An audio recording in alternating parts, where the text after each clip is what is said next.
More states are looking to join the push for redistricting, including Florida. For more, I'm joined by Florida Congressman and House Science, Space, and Technology Committee member Mike Haridopolos. Congressman, welcome. Great to see you, Mike. So let's start with Governor J.B. Pritzker of the blue state of Illinois, and I'll get you to react. What Greg Abbott is doing and what Donald Trump is attempting to do is to cheat. Decade here. This is they're attempting to change the map. They know that they're going to lose in 2026 the Congress, and so they're trying to steal seats. Big picture, what's your take on redistricting at this stage? Well, I think these are real opportunities for Republicans to recognize where the voters are. And the state of Illinois, as you know, Donald Trump took 44% of the vote, yet Democrats control 17 out of 20 seats, 85%.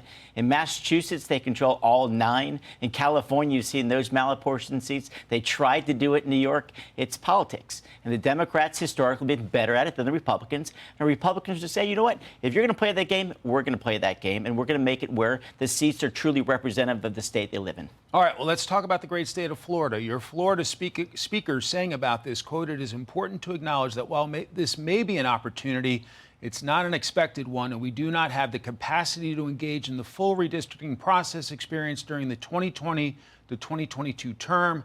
Thus, we will focus our inquiry on the congressional map, which was the subject of the recent Florida Supreme Court case, and any relevant legal questions.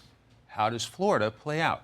Well, I think Florida has an opportunity to look at these seats once again and make sure it again represents where the state is truly at. If we want to be aggressive, you can look at states like Illinois and do it that way. But I think we do it in a fair way. I ask people to look at the Illinois map versus the Florida map. We actually keep counties and cities together. We do it the right way. And in our state, we want to be more transparent. In Illinois, they go to the back room and do it behind closed doors. In Florida, we have town hall meetings. We give people the opportunity to participate in the process. That's why Florida, whatever they do, will do it in a more transparent, in the sunshine.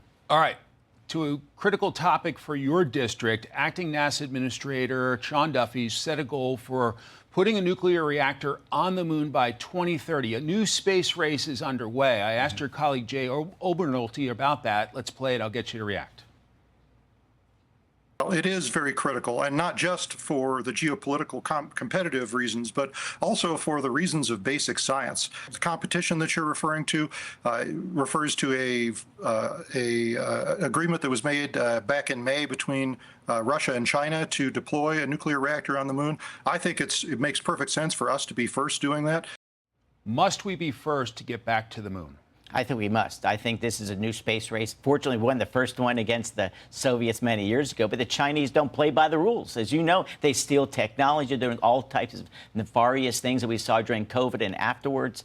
It's essentially win this race because it's not just about getting to the moon. It's more important by controlling space. That's how you control the armed forces down on the ground. That's GPS technology. And so what Mr. Duffy is doing is the right thing. We must win this space race, not just for communication, but for national defense. That's why I'm so bullish on this. We made a big investment in the big, beautiful bill, $10 billion additional dollars to NASA to make sure that we are first in space. And that means we have the #1 military in the world as well. Your district is huge when it comes to space. Does an ambitious goal like this fire up your constituents? Oh, we are absolutely fired up. I chair the space subcommittee, as you know, and it's important that we not just have NASA, we have commercial space. It's changing the way we do business, lower costs, more efficient. Every 3 days, there's a new satellite launched right from my district on the Space Coast. It's exciting. These are the jobs of the future. Remember, Florida's always seen as service jobs. Now we have these amazing manufacturing jobs, high-tech jobs, paying 6 figures or more right out of high school. These are the jobs of the future, and we're excited that when you have a president